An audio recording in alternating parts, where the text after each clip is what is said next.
17 уктуруу. Экинчи медсестра Шура деген орус аял. Бул деле менден улуураак. Өңү түсү деле анчайын эмес. Үй бүлөлүү аял экен. Чогуу иштеп жүргөндөн кийин бул сестра менен өйдө төмөн айтышып, же тилдеп көргөн эмесмин. Шура дежур болуп атканда Мамакеев мени "Бол, мени менен жат" деп жабышкан, дейт. Мен чыдабай: "А сен отказ кылдыңбы?" десем: "Конечно, отказалась", дейт. Үчүнчү медсестра ал дагы мени тилдеди, сөктү, дейт. Аларды чыгарып жиберип мага кайрылышты. "Жолдош Мамакеев, ушулардын айткандары чынбы?" деп. Мен: "Мунун баары мен үчүн жаңылык. Бардыгы жалган. Атайын бирөөлөрдүн жардамы менен уюштурулган", дедим. Тигилер: "Өзүңүздүн көзүңүзчө айтып атпайбы?" дейт. Мен сурадым: "Силер ушулардын айткандарына ишендиңерби?" десем: "Албетте ишендик", дейт. Анда мен: "Ишенсеңер, мени анда азыр эле жиндикканага жибергиле. Ошол жактан дарыланайын. Болбосо ушуга кантип ишенүүгө болот?" дедим.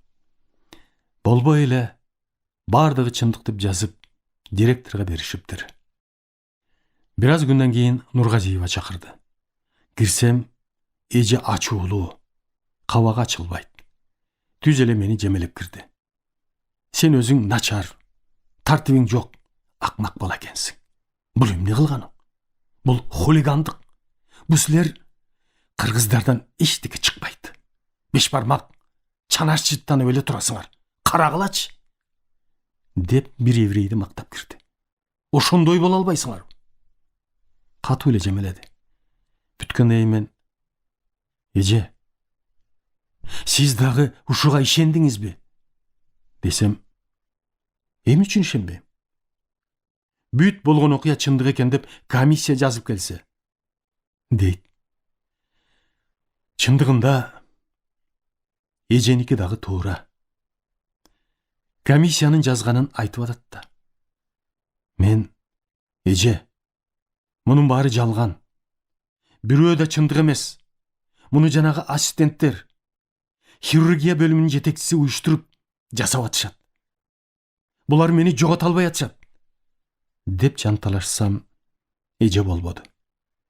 "Сен кетесиң. Сени кетиребиз", деди. Кейпин көрдүм. Түшүнөр эмес. "Болуптур эже. Кетире бериңиз. Эмне себептен кетирип атасыз? Толугу менен жазып, приказыңызды бере бериңиз. Советтер Союзу орногон чын болсо, калыстык деген болор. Мен дагы көрүшө жатаармын", деп чыгып кеттим. Ошол бойдон көпкө чейин тымтырс. Үн чыкпайт. Сөз болгон жок. Бир күнү дагы чакырып атат деген кабар келип калды. Ким чакырып атат десем: "Доцент Шубладзе Борис Константинович", дейт. Бул адам Акунбаевда доцент болуп иштечү. Директор Нургазиеванын орун басары. Улутун грузинмин дечү. Кийин чоңоюп калганда бир жерден профессор Знаменский, оперативдүү хирургиянын жетекчиси, абдан сылык, зыңкыйган, жакшы адам эле. Ушул Шубладзе менен айтышып кетип, ошондо Знаменский Шубладзеге: "Борис Константинович, сиз улутуңуз еврей эмеспи? Эмне үчүн грузинмин деп жашырасыз?" деп кармашып кеткендерине күбө болуп калдым эле. Ушул Шубладзе чакырыптыр. Нургазиева отпускага кетип, ордуна калган экен. Мүмкүн Нургазиева тапшырса керек. Шубладзе дагы опузалап: "Сен арызыңды жазып, өз ыктыярың менен кете бер. Ишиң чатак", дейт. Мен дагы аны менен айтышып жүрбөйүн деп, "Мен өзүм каалоо менен кетем" деп арыз жазбайм. "Мени силер кетирип атасыңар. Эмненин негизинде чыгарып атасыңар? Бергиле приказыңарды. Анан мен кетейин. Кеткенде дагы калганын көрүшө жатайын", деп чыгып кеттим. Дагы бир топ күнгө чейин дайыны жок. Приказы дагы жок. Бир аз күндөн кийин дагы чакырып атат дейт. Дагы чуркап келсем, эми Исаев Александр Никитич деген доцент чакырыптыр. Партия тарыхы кафедрасынын башчысы жана партбюро катчысы болсо керек. Эми Нургазиева, Шубладзе экөө тең жок. Исаев калган экен.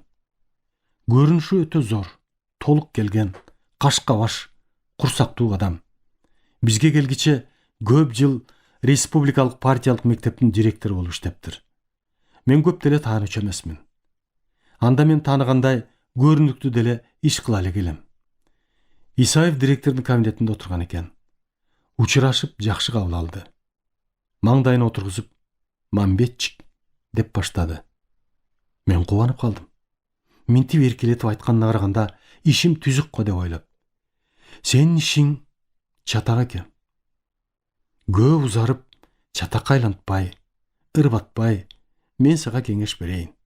Эптеп арыз жазып кет. 1-2 жыл өтүп унутулгандан кийин кайра келесиң. Келишке жардамдашам, деди. Мен көзүн карап туруп көрдүм. Далайды көргөн, партиялык ишти иштеп такшалган киши. Анан парт мектепте ал убакта анчейин деле билимдүү кыргыздар окубаса керек. Мени баласынтып, анан директор, дагы Шубладзе экөө тең түшүндүрсө керек. Эптеп мындан кутулалы десе керек. Бир аз байкап карап туруп, макул. Эмне деп кимдин атына арыз жасайын десем, директор Нургазиеванын атына, деди. Эмне деп жасайын десем, мен айтып берем деп диктовать этип кирди. Мен жазып бүтүп, аягына Исаевдин диктовкасы менен жаздым деп жазып койдум.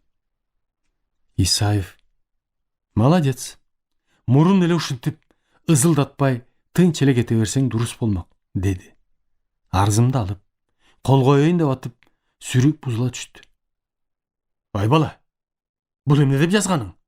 Исаевдин диктовкасы дегениң, деп. Мен Исаевка: сиз диктовать еттиңиз да. А менде арыз жазыш оюмда жок болчу, десем. Ай бала, сен көрсө опасный бала турбайсыңбы? Сени эми биз башка жол менен жоготобуз, деп турбайбы? Мен арызымды ала коюп, тытып, билгениңди кылып ал деп ыргытып басып кеттим. Ошону менен тынчыдык. Кийин чогулуп алып сүйлөшсө керек. Бул желмогуздан кантип кутулабыз деп. Ошол бойдон чыгара алышкан жок. Ойлойм, булар деле жаман жакшыны көргөн адамдар. Ишенишкен эмес. Бардыгын уюштуруп, жалган нерселерди ойлоп жасаганына көздөрү жеткен. Кийин мен кандидаттык диссертациямды коргоп атканда илимий кеңеште толтура сал. Ошондо Исаевка ыраазы болдум. Оппоненттер сүйлөп бүткөндө сөз алып сүйлөп калды. Мен силердин алдыңарда ушул Мамбеттен кечирим сурайм деп турбаспы? Ошентип туруп кечирим сурап айтып берди. Мен карган келесо дегендей айтты. Тигилердин жамандаганына, суранганына, айтканына макул болуп, аз жерден Мамбеттин убалына калып кала жаздадым. Ошондо мен түшүнгөм Мамбеттин ким экенин, ким болоорун. Биздин кысымга, жүргүзгөн амалыбызга макул болуп кеткенде Мамбеттин тагдыры эмне болот эле? Мамбет балам, кечирип кой, деп түшүп кетти. Андан кийин ассистент болуп иштеп жүргөндө ушул Исаев менен мамилебиз өтө жакын болуп кетти. Аялы, башка жакын кишилери ооруп калса, бечара киши мага ишенип алып келип операция жасатып жүрдү. Эми ушунун тарыхын аягына чыгарып коеюн. Кийин доцент болуп калгам. Ушул азыркы кечиктирилгис хирургияга биротоло кафедрабыз менен келип калдык. Мен дагы эле түнкүсүн дежур хирургмун. Дежур болбосом эле тез-тез кыйыныраак оорулар түшсө консультацияга чакырышат. Бир түнү дежур хирург элем. Саат түнкү 10дордо ошол менин үстүмдөн арыз жазган, мени менен жат деди деп жазган сестрам Шуранын күйөөсүн тез жардам машина менен бакыртып алып келип калды. Көрсө ашказанында жарасы бар экен. Ошонусу тешилип, оор акыбалда алып келишти. Бул оору менен ооруганда ич көңдөйүнө тешик аркылуу ашказанда эмне болсо ичкен тамагы, тамакты ашкылчу кычкылтек, туз кислотасы куюлуп агып турат. Айрыкча туз кислотасы жана өт булар ачуу химияда. Ушул ичке бычак сайгандай катуу оорутат. Ооруган адам эс үчүн жоготууга барат. Бул оору экени билинсе, тез операция жасап, аман алып калбаса, майып болуп калууга алып барат. Эч кандай дары жардам бербейт. Артынан аялы Шура кирип келди. Ошол бойдон көрө эле келем. Кирип келип эле мени көрө коюп, бутумду кучактап, жөгөлөп калып жыгылды. Өкүрүп ыйлап атат. Мамбет, мен эми баарын айтып берем, деп. Мен унута баштадым эле. Туруп, Шура, тур, дедим. Билмексем болуп. Эмнени айтып берем деп атасың, деп. Күйөөсү билет экен. Онтоп чыдабай жатып аялына, сука, мен ошондо айтпадым беле, кийлигишпе, макул болбо, күнөөсү жок кишиге жабышпагыла деп. Мен ошондо эле билгем. Бул бечаралардын күнөөсү жок. Тиги Пухова ассистенттердин ойлоп таап, буларды азгырып макулдатканын, деп жиберди. Мен эсиме түшүп, бол Шура, эми айтып бер. Күйөөң ден соолугу, аман калышы менин колумда, десем, күйөөсүнүн көзүнчө айтты. Ошондо мен тигилердин азгырганына, айрыкча бөлүм башчы Пухова Дина Петровнанын күн түн дебей азгырып, болбосоңор иштен айдайм дегенине карап, макул болуп, тигилер жазып, бизди кол койдурган, дейт. Баарын угуп, эми мунун баарын жазып бер. Анан операцияга кирип, күйөөңдү аман алып калып айыктырам, дедим. Макул болуп, титиреп атып, баарын жазып берди.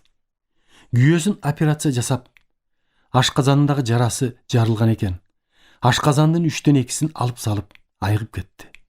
Таң аткыча, ошол убакта болгон окуя канча менин нервимди туздап, канчалык кыйналгандарым эсиме түшүп, кайра бүт эсиме салып чыктым. Эртеси профессорум Максим Ефимович Гилерзамат кирип барып, болгондун баарын айтып, Шуранын айтканын, жазганын көрсөтүп, эми Максим Ефимович, ошондо мени эмне кылбады эле? Эми булардын акесин окутам, десем, Максим Ефимович чочуп кетти да, бир аз унчукпай отуруп калды. Мен кетейин деп козголдум эле. Мамбет, отура турчу, деди. Айта баштады. Канча жыл өттү. Унутулган иш. Козгобо, дейт. Мен, Максим Ефимович, козгогондо кандай козгойм? Байкап туруңуз, деп жөнөтүм эле. Максим Ефимович менин артыман жөнөп, Мамбет, сен мени урматтайсыңбы? Дейт. Мен сөзсүз урматтайм, десем, анда мени угуп, менин сөзүмдү сыйлап кой, дейт. Максим Ефимович, ошондо мени эмне кылбады эле? А сиз ошондо билип туруп, унчуккан жоксуз, деп жибердим. Мен кийин да, чоңоюп калганда, кээде ойлоп жүрдүм. Бу кандай болуп кетти? Максим Ефимович жетекчибиз болуп туруп, ошол топ аялдар бу кишинин ассистенттери эле. Ошентип мени талап атканда, бир калыс сөзүн айтып, «Эй, токтогула, жетишет» деп койсо, муну тигилер уюштурбайт эле. Кийин мен доцент болуп, Максим Ефимович менен кээ бир маселелерди кеңешип, ачык сүйлөшө баштадык. Ошондо да ылайыгы келе калганда айтчумун. Өзү өтө маданияттуу. Оозунан жаман сөз уккан эмесмин. Айтып калчу. Баары эле ажылдап атса, кээде ишенип кетчүмүн деп. Мен тырышып болбодум. Жок, бул ишти кайра козгоймун деп. Ал күнү болбодум. Эртеси чакырып алып, профессор дагы, мен Мамбет, сенден акыркы жолу сурандым. Мени кичине сыйласаң, бул ишти козгоба. Унутулган ишти кайра козгоба, деп артыман калбай суранып туруп алды. Акырында мен макул болдум. Кийин ойлосом, ошондо Максим Ефимович билсе да билбексем болгон, бул эмдигиче мен үчүн табышмак. Аспирантураны 1958-жылы бүттүм. Кафедрага ассистент болуп калдым. Июлдун башында жылына 4-курсту бүткөндөр 2 айга райондорго, областтарга, чоң ооруканаларга практикага жиберилет. Ошол жылы Нарынга практикага 20 студент бармай болду. Мени жаш ассистент катары ошолорго жетекчи кылып жөнөтүштү. Нарынга бардым. Ал жерде мени менен чогуу бүткөн Чокморов Жусуп өтө жакшы жолдошторумдун бири эле. Ала дегенде областтык саламаттык сактоо бөлүмүнүн башчысы, анан областтык оорукананын башкы врачы болуп иштеп аткан экен. Мен түз эле Жусуптукуна түштүм. Жусуптун аялы жоош, адамгерчиликтүү аял эле. Мугалим болуп иштейт, 3 балалуу, өзүнчө үйлүү жайлуу болуп жакшы турушат экен. Мен барарым менен экөө тең ал жана калбай, Жусуп, Мамбет, эч жака барбайсың. Ушул үйгө биздикине канча болсо жатасың, деп бир үйүн бошотуп, мага даярдап беришти. Аялына ыраазы болгонум, эртели кеч курсагымды ачырбай, жакшы эле багышты. Жусуп ишке өтө тың, уюштургуч, өзүнүн ишин билген, абдан жакшы адис эле. Кийин жашы келип калганда айылына, тоңго башкы врач болуп келиптир. Аялы өзүнөн кийин, 1 жылдан кийин кайтыш болду дешет.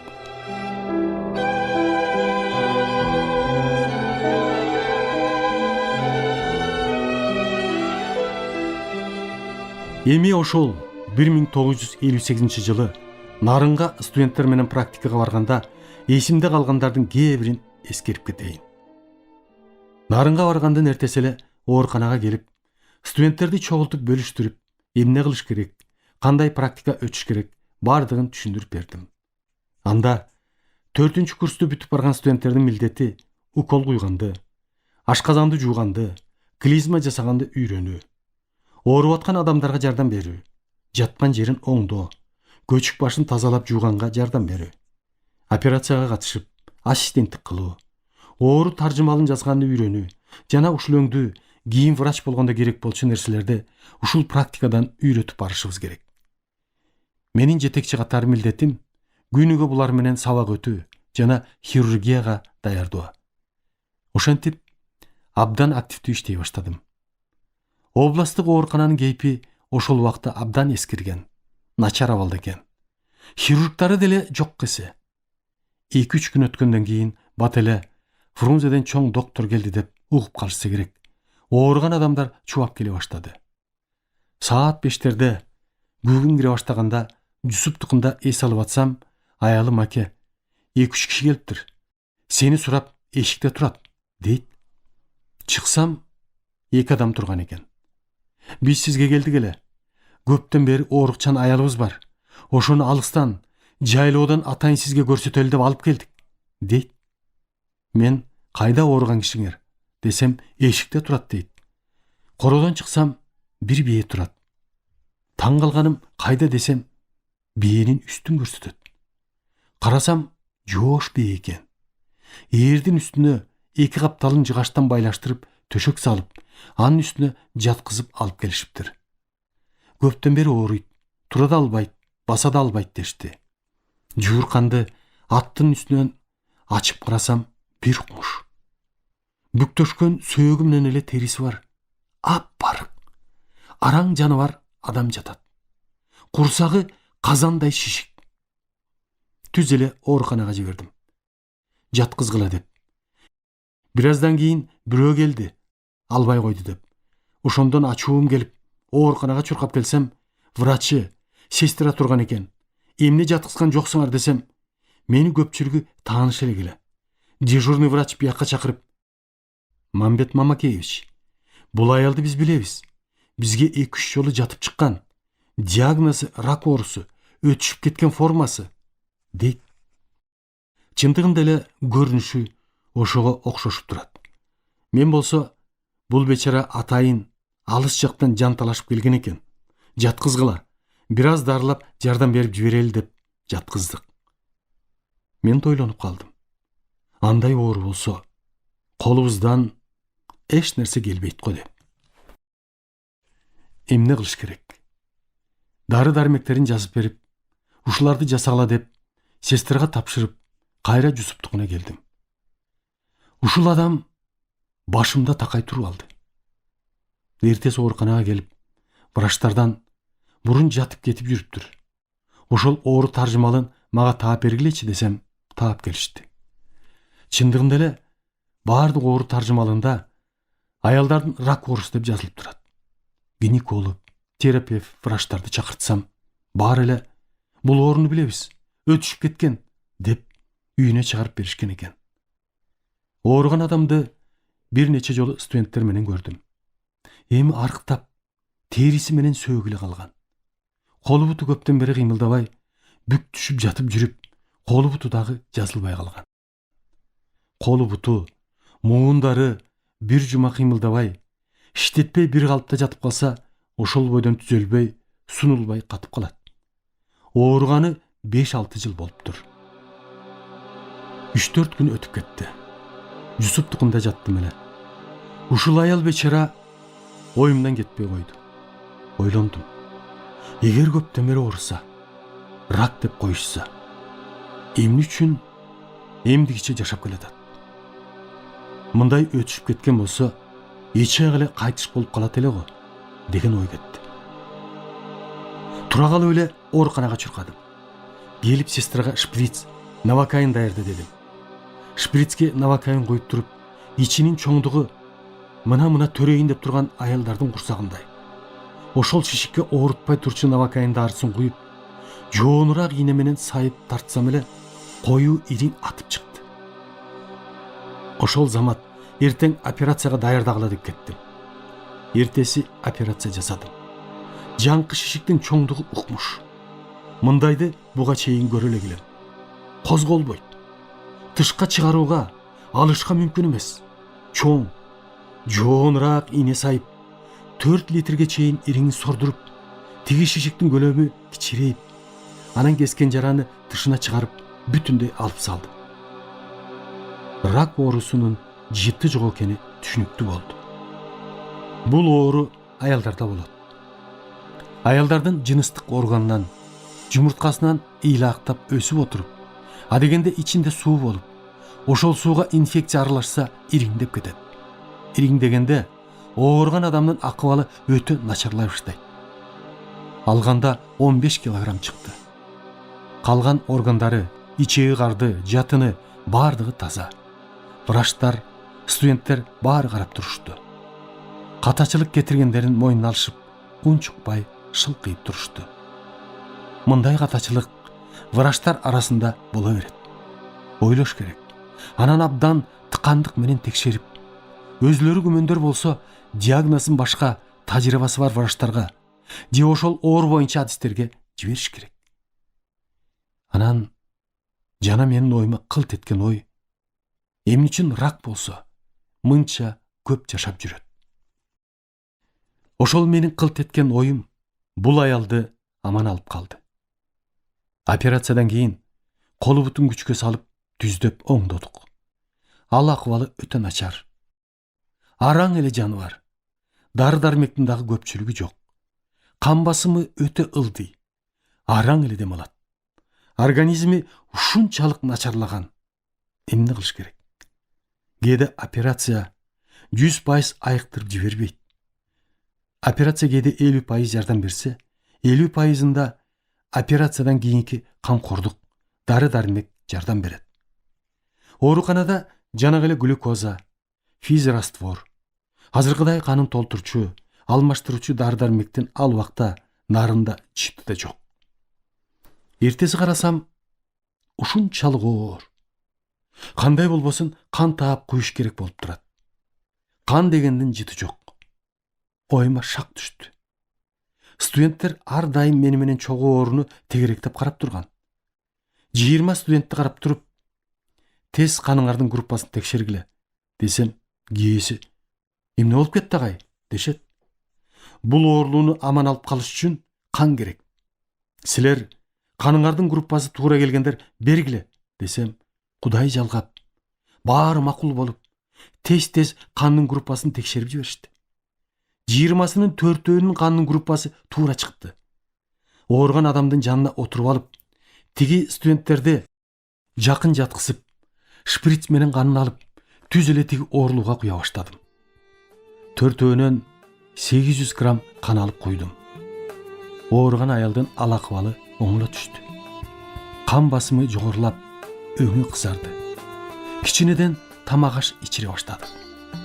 Операцияга чейин арыктап, катып калганынын себеби ичеги карды таза болсо, дагы жаңкы килейген ыйлакча өсүп, ичеги карынды кысып отуруп, эчтеке өткөзбөй калган. Ошон үчүн тамак иче албай, арыктап катып калган. Мен күн түн дебей, студенттерим менен ушул оорулуунун жанындамын. Менде көндүм болуп калды. Ушул күнгө чейин, эгер ушундай өлө турган оорулууларды аман алып калсам, мен үчүн чоң кубаныч, чоң жеңиш.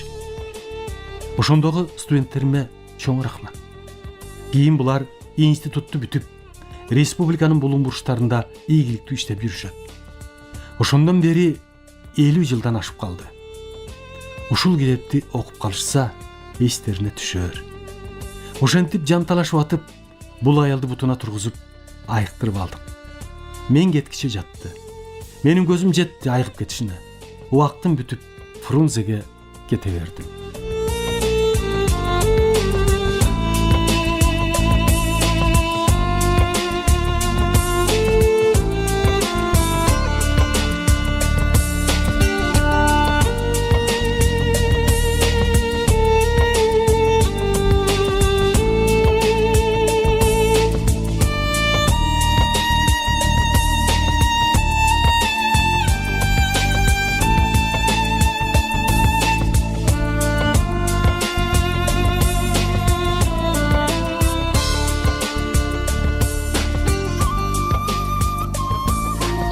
Урматтуу радио угуучулар, сиздер адабияттуу уктуруубуздан Кыргыз Республикасынын баатыры, академик Мамбет Мамакеевдин «Мезгил жана инсан» аттуу автобиографиялык чыгармасын Кыргыз Республикасынын эмгек сиңирген артисти Эгемберди Бекболиевдин көркөм окуусунда уктуңуздар. Көркөмдөп музыкалаштырган Жыргал Аманова.